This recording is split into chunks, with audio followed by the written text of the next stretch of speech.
Anda masih bersama kami dalam Berita TVmu pemirsa, dan kita beralih ke informasi dari Jawa Tengah bersama rekan kami Agita Tricahyani berikut ini. Baik, terima kasih. Kita beralih ke Jawa Tengah kembali bersama saya Agita Tricahyani. Mengawali berita pertama dari Jawa Tengah, pemirsa. SMK Muhammadiyah 1 Semarang targetkan jadi sekolah unggulan di Kota Semarang. Dengan kelebihan di bidang keagamaan dan bidang keahlian yang diminati masyarakat, sekolah ini optimis akan mampu memperoleh siswa hingga 200% lebih banyak dibandingkan di tahun ajaran 2024.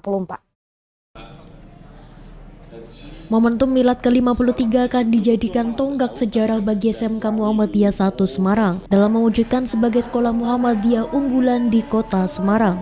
Target ini dicanangkan dalam perayaan Milad yang digelar di aula sekolah dan dihadiri langsung oleh Ketua Pimpinan Pusat Muhammadiyah Dahlan Rais, Ketua Pimpinan Wilayah Muhammadiyah Jawa Tengah Tafsir, Pimpinan Daerah Muhammadiyah Kota Semarang, dan orang tua siswa serta alumni sekolah tersebut.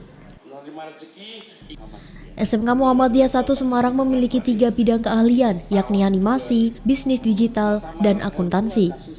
Ketua PWM Jawa Tengah berharap sekolah ini menjadi sekolah unggul yang diminati masyarakat. Tetap mengalami kebuntuan. Tentu kita di PWM sangat berharap pada sekolah favorit, sekolah kebanggaan Muhammadiyah di Kota Semarang.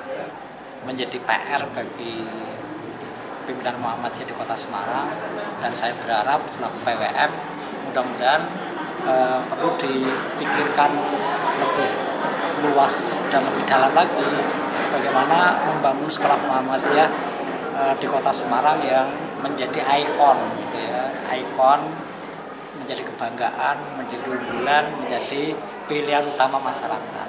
Ini yang belum tercapai tapi harus kita upayakan terus. Jangan sampai Kota Semarang sebagai kota provinsi kalah dengan daerah-daerah yang sudah punya sekolah Muhammadiyah yang diunggulkan. Menyingkapi target dari PWM Jawa Tengah, Kepala SMK Muhammadiyah 1 Semarang meyakinkan bahwa dimulai di tahun 2025 ini, sekolah akan menggencarkan sosialisasi kepada masyarakat, sehingga SMK Muhammadiyah 1 Semarang semakin dikenal dan memperoleh siswa 200% lebih banyak dari tahun ajaran 2024 kemarin. Cambuk bagi kami, menjadi target bagi kami bahwa tahun depan, dimulai dari tahun depan ini, SMK Muhammadiyah 1 Semarang ini harus secara gencar melakukan pencitraan, melakukan sosialisasi, sehingga kemudian semakin lama akan semakin membesar. Tahun ini misalnya 2004-2005 itu terjadi peningkatan yang cukup signifikan, peningkatan muridnya. Dan kalau tahun 2025-26 ini kita gencar lagi, kita push lagi supaya bisa naik 200%. Target sekarang ini itu adalah siswa kita masih 330. Maka tahun depan itu kita minimal terjadi penambahan sehingga mencapai 450. Dalam perayaan Milad ke-53 ini juga turut dikukuhkan Ikatan Alumni SMK Muhammadiyah 1 Semarang dan juga diserahkan piala sejumlah perlombaan kepada para pemenangnya. Tutuk memberitakan dari Kota Semarang, Jawa Tengah. Pimpinan Ranting Muhammadiyah Kluwut Kabupaten Brebes berkomitmen untuk memperkuat peran umat Islam dalam perjuangan, salah satunya dengan menggelar tablik akbar. Selain penguatan peran masjid, tablik akbar ini juga merupakan bentuk kepedulian terhadap Palestina. Pimpinan Ranting Muhammadiyah atau PRM Kluwut Kabupaten Brebes selenggarakan tablik akbar dalam rangka penguatan peran masjid di masyarakat dan kepedulian terhadap Palestina. Bertempat di Masjid Iqra dengan narasumber Bakhtiar Nasir, diikuti oleh PRM beserta ortomnya sekecamatan Bulukamba, Kabupaten Brebes. Sebagai umat Islam, kepedulian terhadap Palestina bukan sekadar isu kemanusiaan, tetapi juga bagian dari keimanan kita. Rasulullah mengajarkan bahwa umat Islam adalah salah satu tubuh. Jika satu bagian merasa sakit, maka bagian lainnya pun turut merasakan penderitaan. Oleh karena itu, berbagai upaya perlu dilakukan untuk mendukung perjuangan warga Palestina, baik melalui doa, bantuan kemanusiaan, maupun meningkatkan kesadaran umat tentang pentingnya membela Al-Aqsa dan rakyat Palestina. DKM Masjid Iqra Ginanjar Wirosasmito menyampaikan bahwa sebagai bagian dari komitmen untuk memperkuat peran umat Islam dalam perjuangan, PRM Kluwut beserta DKM Masjid Iqra menyelenggarakan berbagai kegiatan yang tidak hanya bersifat ibadah, tetapi juga sosial dan edukatif. Berkat dukungan dari berbagai pihak termasuk para donatur PRM dan DKM Masjid Iqra dapat menyelenggarakan berbagai kegiatan yang bermanfaat bagi masyarakat dan umat. Masjid Iqra tidak hanya digunakan sebagai tempat ibadah sholat, tetapi juga menjadi pusat kegiatan yang memberikan manfaat lebih luas. Bahtiar Nasir mengulas tentang kewajiban umat Islam dalam membela Masjid Al-Aqsa dan saudara-saudara Muslim di Palestina. Ia menyampaikan bahwa Palestina merupakan tanah suci yang menjadi bagian dari sejarah panjang peradaban Islam. Terdapat Masjid Al-Aqsa, kiblat pertama umat Muslim yang hingga kini masih berada dalam tekanan dan penjajahan. Saudara-saudara kita di Palestina hidup dalam keterbatasan, menghadapi ketidakadilan, dan terus berjuang mempertahankan hak-hak mereka sebagai bangsa yang merdeka. Ia mengajak kepada segenap warga Muhammadiyah khususnya agar senantiasa mendoakan saudara-saudara di Palestina. Itu hari ini di Masjid Iqra di Kluwuk, Brebes, alhamdulillah bersama PDM Brebes, PRM Kluwuk, kita mengadakan acara tabligh akbar dari Masjid Bebaskan Al-Aqsa. Ya, kenapa dari masjid? Karena memang pada awal dan akhirnya lah semua kekuatan sosial, kekuatan politik sampai kekuatan militer Islam itu dimulai. Ini tentu sudah dimulai zaman Rasulullah, sahabat. Dan hari ini kita nggak boleh lupa bahwa para pejuang-pejuang di Gaza mereka juga halumus, bukan berarti kemudian nggak ke masjid lagi, tapi orang-orang yang dibesarkan di masjid. Kenapa? Masjid adalah spot yang dirahmati oleh Allah dan orang-orang yang di dalamnya adalah orang-orang yang dipilih. Karenanya kekuatan ideologi yang mereka miliki, kekuatan nilai yang mereka miliki tidak hanya sebatas keberanian dan keterampilan, tapi keteguhan, as-sumud. Itulah substansi yang kita tanamkan pada hari ini di masjid ini. Syamsuri Zainal Faizin selaku PRM Kluwut turut mengajak jamaah untuk menunaikan kewajiban dalam membela Palestina. Sebagaimana firman Allah dalam surah Al-Maidah ayat 21. Di momen yang mulia ini ia mengajak jamaah untuk bersama-sama membela Palestina. Ia berharap kehadiran Bahtiar Nasir dapat membangkitkan semangat dalam membela saudara-saudara kita yang tertindas. Kebebasan Baitul Maqdis dan Izul Islam Muslimin adalah bagian dari kebangkitan Islam dan kemenangan kaum muslimin. Alhamdulillah, untuk kajian tabligh akbar Bapak Kiai Haji Bahtiar Nasir telah selesai. Dan kami sangat berharap sekali dengan kajian ini kita semua dari seluruh elemen masyarakat khususnya di Kluwut dan juga Kabupaten Brebes bersinergi bersatu bersama untuk membela Palestina. Dan insya Allah kegiatan-kegiatan ini akan terus kami laksanakan di kemudian hari. Dan kami tetap akan siap terus membela, mendoakan Palestina agar Palestina menjadi negara yang merdeka. Allahu Akbar. Zamgoni Mukoto, Priza Awal Novanto memberitakan dari Kabupaten Brebes, Jawa Tengah. Dalam rangka menstandarkan manajemen Masjid Muhammadiyah, Lembaga Pengembangan Cabang Ranting dan Pembinaan Masjid Pimpinan Pusat Muhammadiyah bekerjasama dengan Bank Muamalat menggelar sosialisasi program Masjid Muhammadiyah. Program kerjasama ini mencakup beberapa inisiatif strategis, salah satunya implementasi KRIS. Optimalisasi manajemen masjid menjadi sorotan utama dalam sosialisasi program Masjid Muhammadiyah yang digelar Lembaga Pengembangan Cabang Ranting dan Pembinaan Masjid Pimpinan Pusat Muhammadiyah atau LPCRP MPP Muhammadiyah bersama Bank Muamalat. Kegiatan ini tindak lanjut dari kerjasama antara LPCRP Muhammadiyah dan Bank Muamalat yang telah ditandatangani pada 7 Agustus 2024. Melalui kolaborasi ini, kedua pihak berkomitmen menghadirkan inovasi di bidang manajemen masjid, khususnya terkait digitalisasi dan pemberdayaan ekonomi jamaah. Program kerjasama ini mencakup beberapa inisiatif strategis, diantaranya implementasi KRIS, pengelolaan ibadah haji, dan pemberdayaan ekonomi jamaah. Sosialisasi ini digelar secara daring dan luring, diikuti 3 pimpinan wilayah Muhammadiyah atau PWM, diantaranya PWM Jawa Tengah, PWM Daerah Istimewa Yogyakarta, dan PWM Kalimantan, dengan total 200 masjid Muhammadiyah. Program ini bertujuan memberdayakan cabang, ranting, Masjid Muhammadiyah agar lebih produktif dan memberikan manfaat luas. Ketua LPCR PMPP Muhammadiyah Jamaluddin Ahmad menyampaikan upaya konkret yang telah berjalan, yakni Akademi Marbot Muhammadiyah yang kini memasuki angkatan ketiga. Ia berharap setiap PWM, PDM, dan PCM memiliki masjid unggulan yang dapat menjadi contoh dalam tata kelola dan pemberdayaan jamaah. Dalam sosialisasi ini dijelaskan mengenai aplikasi yang nantinya akan digunakan Masjid Muhammadiyah. Aplikasi tersebut dilengkapi dengan fitur jadwal sholat, hadis-hadis, agenda atau kegiatan masjid, dan pencatatan kepemilikan aset masjid. Dari Bank Muamalat juga akan memberikan sarana dan prasarana masjid setelah 3 bulan pembukaan rekening.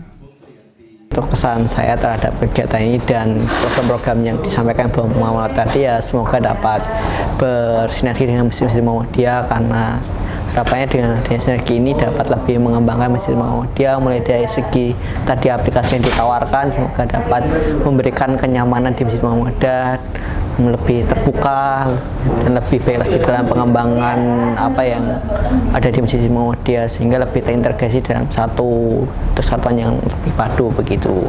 Harapannya untuk Masjid Muhammadiyah dapat berkolaborasi dengan apik dengan Bank Muamalat ini dan semoga kerjasama ini dapat berjalan selama-lamanya. Regional Funding and Transaction Manager Jateng DIY Kalimantan II Nuki Nugroho menyampaikan melalui kerjasama dengan LPCR PMPP Muhammadiyah, Masjid Muhammadiyah bisa memanfaatkan produk dari Bank Muamalat untuk kemakmuran masjid. Ia juga menyampaikan bahwa Bank Muamalat telah berkolaborasi dengan Muhammadiyah sejak lama dalam hal pengelolaan dana dan pembiayaan. Harapannya khusus untuk Masjid Muhammadiyah ya, pastinya kita dari Bank Muamalat berharap bahwa Bank Muamalat dan ekosistem Masjid Muhammadiyah bisa bergandengan tangan untuk memakmurkan masjid, dan kita bisa mengelola masjid dengan lebih profesional, dengan lebih transparan, lebih akuntabel, dan pastinya sangat mudah dan menyenangkan untuk bisa diakses oleh jamaah. Jadi ini menjadi satu masjid yang ramah jamaah dan tidak memberatkan kepada pengelola. Jadi harapannya, yuk kita makmurkan masjid bersama-sama. Insya Allah kita akan menikmati kemakmuran itu bersama-sama. Devi Maharja memberitakan dari Kota Semarang, Jawa Tengah. Lazismu Kabupaten Magelang menutup tahun 2024 dengan penghimpunan dana yang melampaui target. Semula dicanangkan lebih kurang 5 miliar rupiah, namun berhasil mencapai lebih dari 7 miliar rupiah. Lembaga Amil Zakat Infak dan Sodakoh Muhammadiyah atau Lazismu Kabupaten Magelang pada tahun 2024 mampu menghimpun dana lebih dari 7 miliar rupiah. Jumlah ini melampaui target yang dicanangkan lebih kurang 5 miliar rupiah. Kenaikan ini berdampak pada kenaikan pentasyarufan yang juga meningkat. Hal ini disampaikan oleh Ketua Badan Pengurus Lazismu Kabupaten Magelang Imron Rosidi dalam rapat kerja daerah atau Rakerda Lazismu tahun 2025. Imron menambahkan hasil audit Lazismu Kabupaten Magelang tahun 2024 kembali memperoleh predikat tertinggi yakni wajar tanpa pengecualian atau WTP. Melaporkan pada pimpinan daerah Kabupaten Magelang, capaian tahun 2024 hasil audit kita, alhamdulillah kita kembali mendapatkan predikat wajar tanpa pengecualian. Jadi untuk produksi akuntan publiknya kita sudah sangat memuaskan karena ini predikat tertinggi di tingkat akuntabilitas kita. Transparansi, amanah itu sudah teruji dengan kita diaudit oleh akuntan publik. Yang kedua, capaian kita naik tajam, naik terus. Jika target tahun 2024 kemarin kita targetnya adalah 5,1 miliar, dan capaian kita di tahun 2024 adalah 7 miliar rupiah. Jadi dari target kita mencapai di angka 135%. Tapi tantangan kita tahun 2025 dengan capaian yang sebesar itu, kita ditarget oleh wilayah yaitu sebesar 9,66 miliar tahun 2025 ini. Acara Rakerda Lazismu Kabupaten Magelang dihadiri Badan Pengawas Lazismu Kabupaten Magelang Tohirin, seluruh pengurus Lazismu daerah, pengurus kantor layanan, dan unit kantor layanan. Turut hadir para ketua pimpinan cabang Muhammadiyah se-Kabupaten Magelang. Rakerda mengangkat tema sinergi cabang, ranting, dan masjid Muhammadiyah.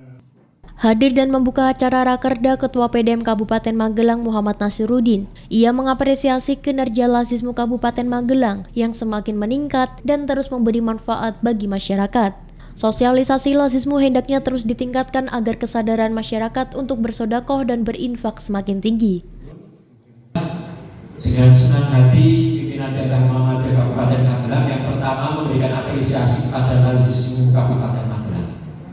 Lazismu Kabupaten Magelang mulai tahun kemarin lembaga majelis memungkinkan dibiayai dari Lazismu apabila sedia untuk mengurus, sedia untuk minta Lazismu, dan kemudian kegiatannya salah satunya memang itu, dan semua UPP, semua unsur pembantu pimpinan. Oleh karena itu standar pengelolaan dana Lazismu harus kita sosialisasikan kepada seluruh unsur pembantu pimpinan majelis dan lembaga, sambil kita berusaha untuk terus saja menyosialisasikan kesadaran berzakat berinfak kita. Selain mengevaluasi kinerja dan membahas program kerja, sejumlah materi juga disampaikan dalam acara ini, yakni perkembangan unit kantor layanan Lazismu Donorojo Mertoyudan. Ya, saya kira yang pertama kami apresiasi dengan Lazismu Kabupaten Magelang ini yang luar biasa. Artinya dari sisi target ini melampaui yang sudah ditetapkan. Ini kerja keras seluruh komponen, mulai dari pimpinan di tingkat daerah maupun cabang, termasuk yang ujung tombaknya adalah di tingkat KL ini luar biasa, kompetisasi. Nah, harapannya nanti untuk ke depan di tahun 2025 ini nanti target itu bisa melampaui lagi, harapannya begitu. Jadi bisa lebih memberikan manfaat untuk seluruh masyarakat, baik untuk pendidikan, kemudian sosial, dan terutama adalah terkait dengan pengembangan ekonomi dalam rangka meningkatkan ekonomi masyarakat secara lebih luas. Semua bahwa Lazismu Kabupaten Magelang sudah mendapatkan WTP, itu artinya bahwa pengelolaan Lazismu Kabupaten Magelang ini sesuai dengan ketentuan-ketentuan, sehingga dengan WTP ini adalah akuntabilitas, kemudian pengelolaan ini bisa dipercaya, sehingga harapannya masyarakat itu bisa lebih mengamanahkan zakat infak sedekah kepada Lazismu Kabupaten Magelang, bisa jalan melalui KL-KL yang ada di tingkat kecamatan. Pada kesempatan tersebut, Lazismu Kabupaten Magelang memberikan penghargaan kepada 6 kantor layanan paling berprestasi, yakni kantor layanan Serumbung, kantor layanan Muntilan, kantor layanan Gondosuli, kantor layanan Kajoran, kantor layanan Ngeluar, dan kantor layanan Donorojo. Nurul Abadi memberitakan dari Kabupaten Magelang, Jawa Tengah.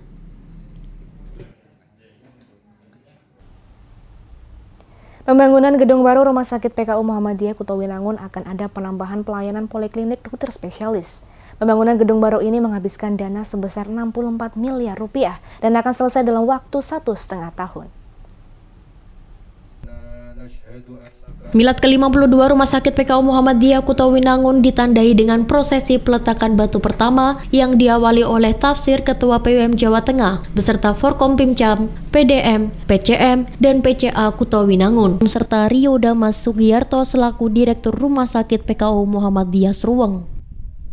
Milad kali ini mengusung tema 52 tahun melangkah pasti, tebar manfaat tanpa henti. Acara yang dilaksanakan di Aula Balai Hikmah PCM Kutowinangun ini dihadiri oleh Kadinkes Kebumen Iwan Danardono, Forkompimcam Kecamatan Kutowinangun, Direktur Rumah Sakit Muhammadiyah se-Kebumen, dan Ketua PCM se-Kebumen. Sementara itu, dalam sambutannya Ketua Pimpinan Wilayah Muhammadiyah Jawa Tengah Tafsir menyampaikan bahwa dakwah jangan mengabaikan aspek kekuasaan sesuai dengan kepribadian Muhammadiyah pada poin ke-9, yakni membantu pemerintah. Maka dari itu Muhammadiyah tidak pernah menempatkan diri sebagai oposisi terhadap pemerintah, serta selalu membantu golongan lain dengan tetap berpedoman pada amar ma'ruf nahi mungkar. Ia juga mengapresiasi Rumah Sakit PKU Muhammadiyah Kutawinangun ini dan berharap menjadi rumah sakit rujukan utama masyarakat. Atas nama pimpinan Wilayah Muhammadiyah Jawa Tengah menyampaikan apresiasi sedikitnya pada PCM pimpinan Cabang Muhammadiyah Kutawinangun dengan segala upaya ada. Alhamdulillah hari ini bisa mengembangkan rumah sakit yang ada, yang gedung sekarang sudah sangat mendesak untuk dikembangkan. Inilah hari ini dimulai peletakan batu pertama Rumah Sakit Umum PKU Muhammadiyah Kutawinangun. Yang sekali lagi ini adalah bagian dari pengembangan dari yang sudah ada. Maka menjadi harapan kita semua, semoga pembangunannya lancar, cepat selesai, dan menjadi rumah sakit rujukan utama masyarakat. Direktur RSPKU Muhammadiyah Kutawinangun Rio Dimas Sugiarto menyampaikan untuk relokasi rumah sakit dengan luas 1,9 hektar, luas bangunan 9.930 meter persegi selama 1,5 tahun. Rencananya di tempat yang baru nanti akan ada penambahan pelayanan poliklinik dokter spesialis sejumlah 18 poli. Pembangunan gedung baru ini menghabiskan anggaran 64 miliar. Untuk luas lahan untuk kita persiapkan untuk relokasi gedung itu ada sekitar kurang lebih 19.000 meter persegi, dengan nanti bangunan kita bangun sebesar luas 9.890 meter persegi dengan insya Allah akan terbangun 4 lantai. Dan untuk pembiayaan kita insya Allah menggunakan biaya perbankan sampai dengan rencana anggaran 64 miliar. Nanti kita relokasi karena memang di bangunan baru kita udah tidak bisa mengembangkan ke depan, ke samping, sehingga kita membutuhkan tanah yang lebih luas, dan insya Allah dengan tanah yang kita dapatkan ini sudah merepresentasikan semangat kita memberikan pelayanan kepada masyarakat. Untuk tambahan pelayanannya, poli-polinya? Untuk tambahan pelayanan poli, saat ini kita memiliki 8 poli, dan insya Allah di gedung baru kita terdapat 18 pelayanan poli. Jadi tidak hanya pelayanan utama untuk rumah sakit, berdiri rumah sakit, ya, pelayanan dasar, penyakit dalam, obgyn, kemudian anak, dan juga bedah, namun ada pelayanan dokter spesialis lain yang insya Allah kita akan hadirkan di rumah sakit baru nanti. Waldiantoro memberitakan dari Kabupaten Kebumen, Jawa Tengah.